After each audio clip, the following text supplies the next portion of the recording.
আন্দোলন তাকে আমাদের এই চেয়ারে বসানোর জন্য এই আন্দোলন আমরা ধারাবাহিক রাখবো এবং আমরা দেখব এটা। আমরা চাচ্ছি যে আসিফ ভালো ভালো পদত্যাগ করুক। এক দেশে দুই রকমের আইন কিভাবে হয়? আপনি চট্টগ্রামের মেয়র যদি কোর্ট থেকে রায় পেয়ে তিনি মেয়রের দায়িত্ব বুঝে পারে, তাই ঢাকার মেয়র ইঞ্জিনিয়ার ইশরাক কোর্ট থেকে রায় পেয়েছে, সর্বোচ্চ আদালত তাকে রায় দিয়েছে, তার বাদেও তাকে তার দায়িত্ব বুঝিয়ে দিচ্ছে না। এর জন্য আমরা আপনার আসিফ মাহবুবের পদত্যাগ দাবি করছি। আদালতের রায় 2025 সালের 27 মার্চ ঢাকা নির্বাচনী ট্রাইব্যুনাল ইঞ্জিনিয়ার ইশরাক হোসেনকে ঢাকা দক্ষিণ সিটি কর্পোরেশনের মেয়র ঘোষণা করেন। এ রায়ের ভিত্তিতে নির্বাচন কমিশন 27 এপ্রিল গেজেট প্রকাশ করে এবং তাকে মেয়র হিসেবে ঘোষণা করে। বিভিন্ন বাধাগ্রস্তের মধ্যে ইশরাক এখনও স্বাভাবিকভাবে শপথ গ্রহণ করতে পারেননি। তার সমর্থকরা নগর ভবন অবরোধ করে অবস্থান করছেন এবং মেয়র ইশরাক হোসেন বলেন, মিথ্যা তথ্য দেওয়ার চেষ্টা করেছে এবং বর্তমান যে স্থানীয় সরকার উপদেষ্টা সেও ক্রমাগত মিথ্যাচার করেছে আমাদের এই আন্দোলন নিয়ে। সে বারে বারে বলেছে এখানে আইনি জটিলতা রয়েছে, আইনি এখানে সাবজুডিস ম্যাটার রয়েছে এবং অন্যান্য কথা বলেছে। অথচ বাংলাদেশের সর্বোচ্চ আদালত মহামান্য সুপ্রিম কোর্ট থেকে আপিল বিভাগ থেকে এই জিনিসটা বহু আগেই নিষ্পত্তি হয়ে গিয়েছে। তারপরেও যদি সে বলে যে এখানে আইনি জটিলতা রয়েছে, তাহলে আমি বলবো যে এই ধরনের মূর্খ উপদেষ্টা বাংলাদেশের ইতিহাসে কেউ কোনোদিন দেখে না। আপনারা জানেন যে আমি একটু স্পেসিফিক্যালি ক্যাটাগরিক্যালি বলতে চাই এবং আমার বিশেষ করে সাংবাদিক ভাইদের উদ্দেশ্যে করে বলতে চাই এবং এখানে সকলে যারা উপস্থিত রয়েছে, এই কথাগুলো জনগণের জানা দরকার, মানুষের জানা দরকার। আপনারা অন্য সকল কিছুর পাশাপাশি এই বক্তব্যটাও আপনারা দয়া করে প্রচার করবেন। একটা আন্দোলন যখন হয়, আন্দোলন মানেই হলো সেখানে সমস্ত কিছু বন্ধ করে দাবি দেওয়ার জন্য অবস্থান করা। আন্দোলনকারীরাই সেই কাজটি করে থাকে যতক্ষণ না পর্যন্ত তাদের দাবি দেওয়া মেনে নেওয়া হয়। এটাই হলো গিয়ে আন্দোলনের ডেফিনিশন। কিন্তু আপনারা লক্ষ্য করবেন, আমরা যেদিন থেকে আন্দোলন শুরু করেছি, আমরা 1 সেকেন্ডের জন্য ঢাকা দক্ষিণ সিটি কর্পোরেশনের কোনো একটি জরুরি সেবা 1 সেকেন্ডের জন্য বন্ধ করা হয় নাই। উপরন্তু আমরাই নিশ্চিত করেছি যাতে এই সেবাগুলো চালু থাকে, এই সেবাগুলো যাতে জনগণের দুর্ভোগের সৃষ্টি না হয়। স্থানীয় সরকার উপদেষ্টা আসিফ মাহমুদ সজীব ভুঁইয়া জানিয়েছেন, বর্তমান পরিস্থিতি নিয়ে আর বসে থাকা যাবে না। নাগরিক সেবা সচল করার জন্য সরকার ব্যবস্থা নেবে। একে নিয়ে কোনো কিছু বলতে চাই না, কারণ প্রথমত হচ্ছে উনিও আমাদের গণঅভ্যুত্থানের একজন অংশীজন হিসেবে আমি মনে করি, এবং যে কারণে দেখবেন যে পুরো এই 1-1.5 মাসের ঘটনাক্রমে আমি কখনো ওনাকে টার্গেট করে, বা আমার জায়গা থেকে আমি স্পষ্ট করেছি, কিন্তু কখনো ওনাকে টার্গেট করে কিছু বলিনি, কারণ এটা আমার মন আমাকে সায় দেয় না যে আমি এই বিষয়ে কিছু বলি। তবে আমরা আরও দায়িত্বপূর্ণ আচরণ প্রত্যাশা করেছি আগে এবং এখনও করি। এবং যেটা হয়েছে যে সিটি কর্পোরেশন তালাবদ্ধ করা, আপনারা জানেন এটা সরকারি কাজে বাধা এবং আমাদের অফিসারদেরকে কাজ করতে বাধা দেওয়া, এটাও একটা ক্রিমিনাল অফেন্স আমাদের প্রচলিত আইনে। এবং মেয়রের চেয়ারে বসা, এই প্রত্যেকটা জিনিস কিন্তু আইনের চোখে একটা অপরাধ।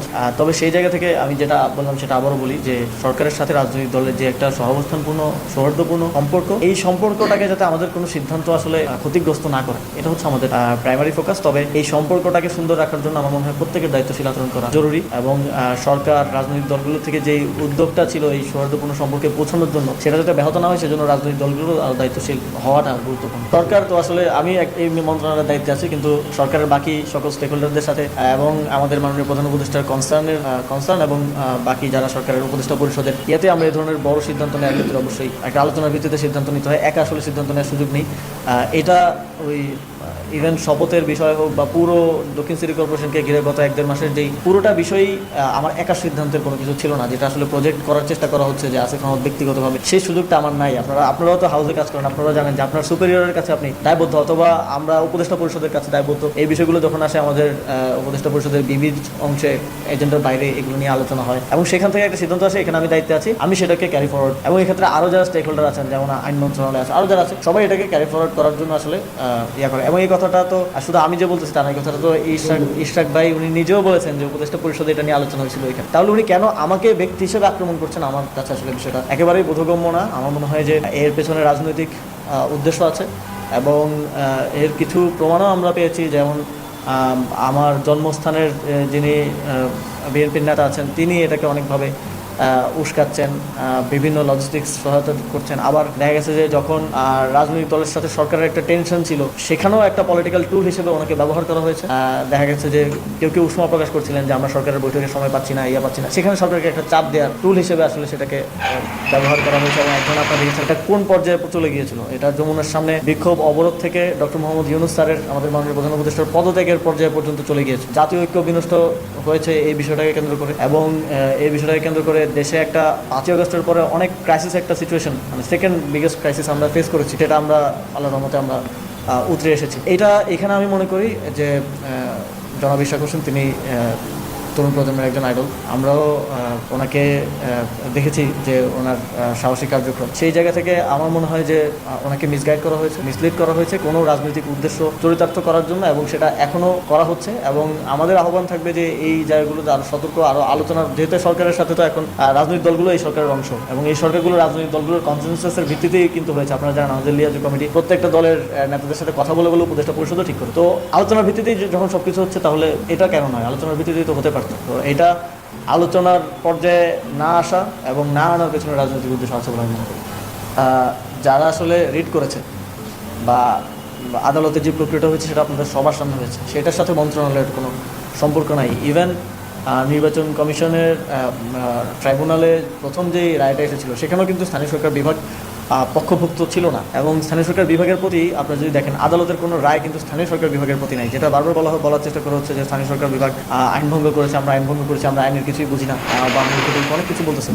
কিন্তু আদালতের কোনো একটা রায় স্থানীয় সরকার বিভাগের কোনো করণীয় সম্পর্কে উল্লেখ নাই। আদালত আমাদেরকে বলে নাই যে স্থানীয় সরকার বিভাগ শপথ দাও, আদালত আমাদেরকে বলে নাই যে স্থানীয় সরকার বিভাগ এটা করো, ওটা করো। আদালতের রায়টা দেওয়া হয়েছিল নির্বাচন কমিশনের প্রতি, দুইটাই। আমাদের অ্যাপিলেট ডিভিশনেরটাও নির্বাচন কমিশনকে দেওয়া হয়েছিল, এর আগে যেটা নির্বাচন কমিশন ট্রাইব্যুনাল থেকে আসছিল সেটাও নির্বাচন কমিশনকে দেওয়া হয়েছিল। তো এখানে টেকনিক্যালি স্থানীয় সরকার বিভাগের আইন ভঙ্গ করার কোনো হয় নাই। এবং যেহেতু একটা জায়গায় বলা হচ্ছে যে গ্যাজেটের মেয়াদ শেষ হওয়ার আগে আমরা কেমন শপথ দিয়ে এটা আইন ভঙ্গ হয়েছে, গ্যাজেটের মেয়াদটা বিচারাধীন থাকা অবস্থায় হয়েছে, এটা খুব স্পষ্ট। এবং এটা বোঝার জন্য খুব এক্সপার্ট হওয়ারও প্রয়োজন নেই, এটা আপনারাও বুঝেন গণমাধ্যমের কাছে, কারণ আমরাও যে এটা সাবজুডিস অবস্থায় যেহেতু মেয়াদ শেষ হয়েছে, সেখানে আমাদের আসলে করণীয় কিছু ছিল। এই ফাইলও উত্থাপন করা হয়েছিল শপথ দেওয়ার বিষয়ে। ইনফর্মালি আমরা আইন মন্ত্রণালয় থেকে জানতে চাই করণীয় কি। আইন মন্ত্রণালয় থেকে আমাদেরকে জানানো হয়েছে যে যেহেতু বিষয়টি বিচারাধীন, এই মুহূর্তে শপথ দেওয়ার সুযোগ নেই, গ্যাজেটের মেয়াদ শেষ হয়ে গিয়েছে, এবং পরবর্তীতে 1 জুন সিটি কর্পোরেশনের মেয়াদ শেষ হয়ে যাওয়ার পরে তো আমাদের শপথ দেওয়ার কোনো সুযোগ নেই। আন্দোলন কর্মসূচি রাজনৈতিক উদ্দেশ্য প্রণোদিত মন্তব্য করে জটিলতা নিরসনে শিগগিরই বিএনপি উদ্যোগ নেবে বলে আশা করেন তিনি। ওনাকে মিসগাইড করা হয়েছে, মিসলিড করা হয়েছে কোনো রাজনৈতিক উদ্দেশ্য চরিতার্থ করার জন্য, এবং সেটা এখনও করা হচ্ছে। একটা দায়িত্বশীল রাজনৈতিক দল হিসেবে এটাকে বন্ধ করাটা এই সরকারের অংশীজন বিএনপির একটা বিষয়টি বিচারাধীন, এই মুহূর্তে শপথ দেওয়ার সুযোগ নেই। গ্যাজেটের মেয়াদ শেষ হয়ে গিয়েছে, এবং পরবর্তীতে 1 জুন সিটি কর্পোরেশনের মেয়াদ শেষ হয়ে যাওয়ার পরে তো আমাদের শপথ দেওয়ার কোনো সুযোগ নেই। তো দর্শক, ভিডিওটি ভালো লাগলে লাইক কমেন্ট করে জানাবেন। ধন্যবাদ সবাইকে।